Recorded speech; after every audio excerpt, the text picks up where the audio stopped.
My name's Santina Jardina Chart.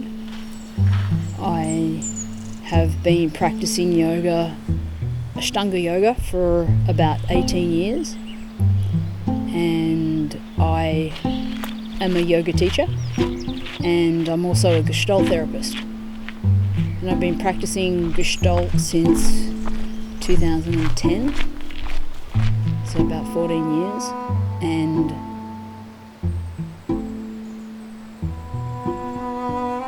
it's my greatest joy. It's my greatest learning tool about myself and about life.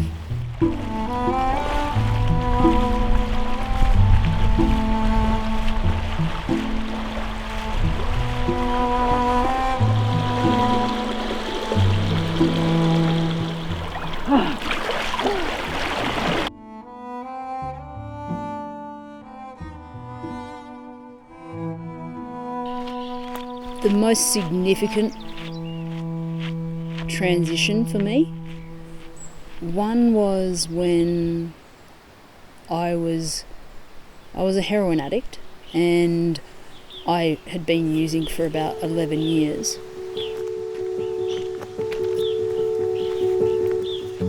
The desperation inside of me to go for that foil, which I knew had either fallen out of his pocket or someone else's pocket, and the desperation in my throat, my neck, my lungs, my hand to get that foil, that moment in time to experience the level of desperation inside of me was just so harrowing and so gripping for me.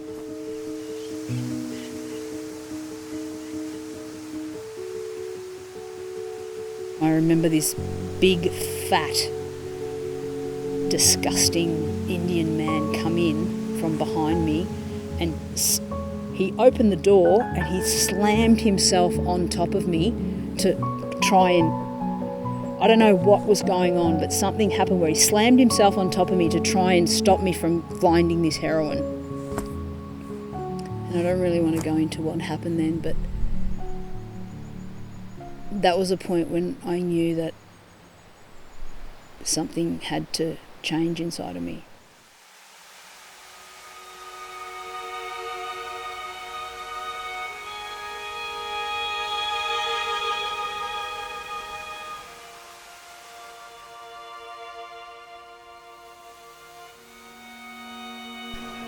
My parents had tried many times. They did everything they possibly could to get me off drugs. Every possible intervention you could think of, my parents tried, and nothing helped.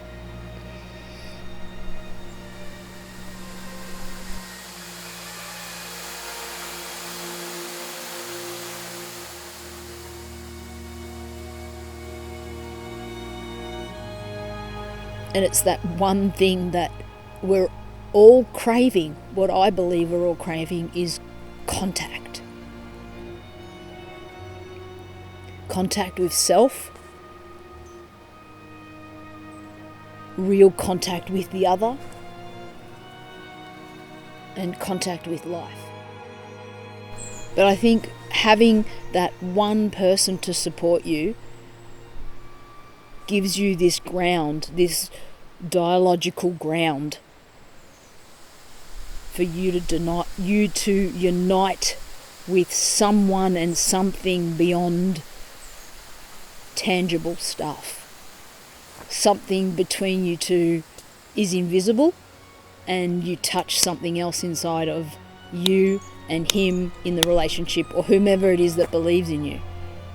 And that doesn't have to be a partner, it can be anyone. It can be a teacher, it can be your grandmother, it can be anyone that just, you look at them and you know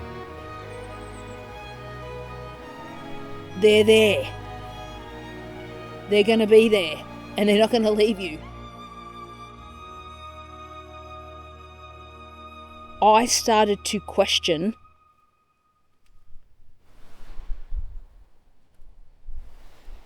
how that was happening, and how one person believing in you even though he had no evidence to believe in me. I'd given him nothing. Just his believing in me and backing me in everything that I did was enough for me to say, okay, I'm going to give it a go.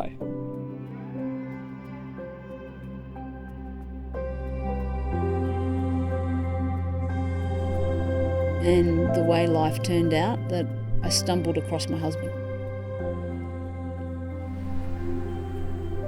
And then everything changed.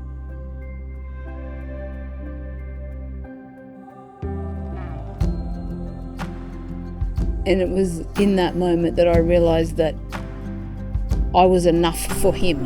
And if I was enough for him, then I had to start being enough for myself.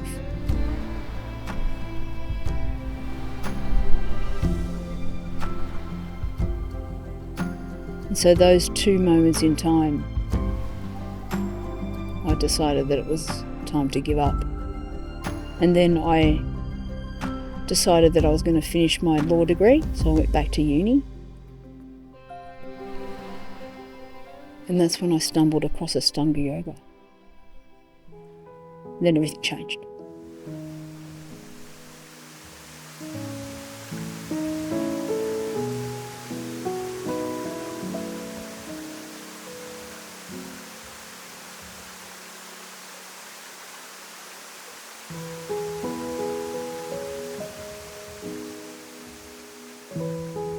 I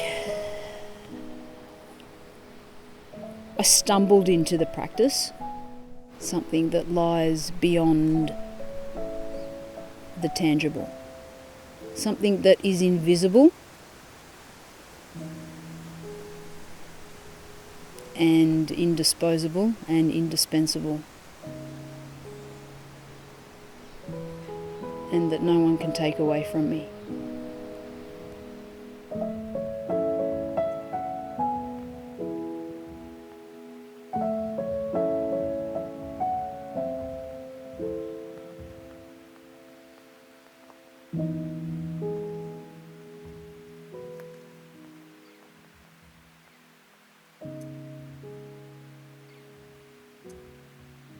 And the most important thing that keeps me on the path is my practice. My yoga practice,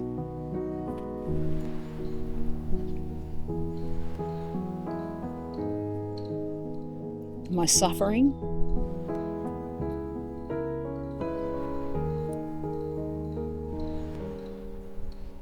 the fact that I'm suffering inside keeps me on the path, keeps me disciplined.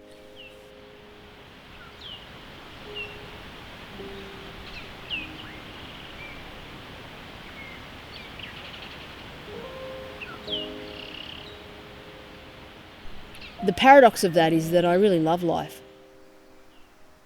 I love being what brings me alive, what makes me come alive.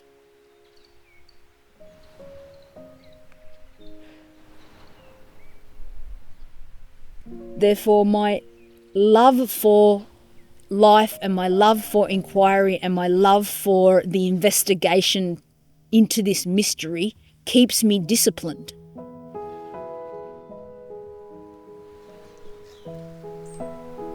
The search, the craving for contact.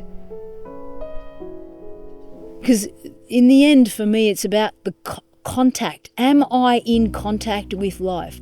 Am I in a dialogical relationship with myself and life?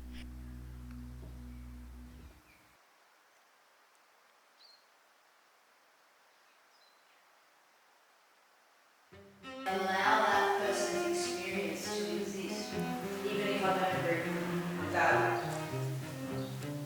People that come to the workshops, their psyches are ripe to start the journey or to start the camino inside.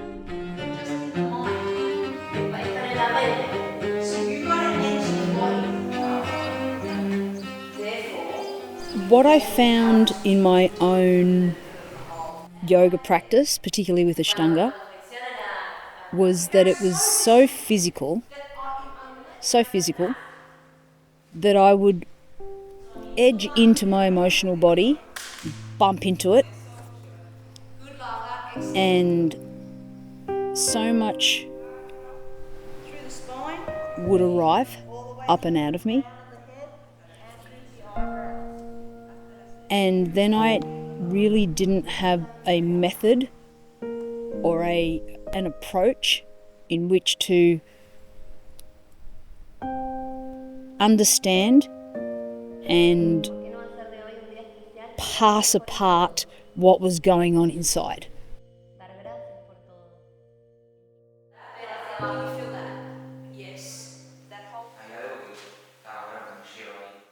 Then I started to study Gestalt therapy, and I could see how these two methods could augment each other to support a student to come into a fuller recognition and understanding of what was going on inside of them, both in their practice and in their life.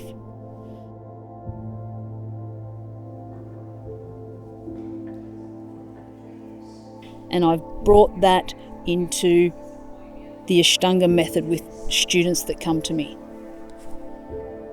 And what I do is, in the morning, we practice Ashtanga yoga, and we start with a sharing circle. So we all sit in a circle, and I invite each student to have a look around. Look around at each person and see what's here in the field. Who is in front of you? And how or who is in front of you? How is that person impacting you? How are you impacted by what's in front of you?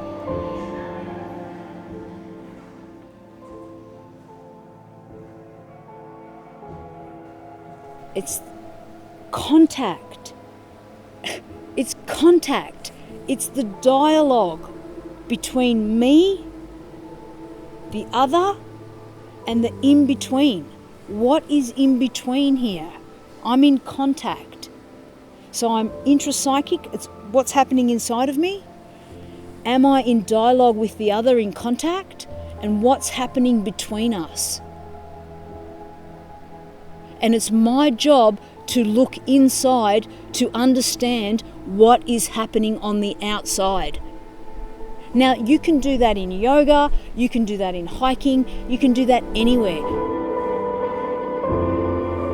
You're in contact with life.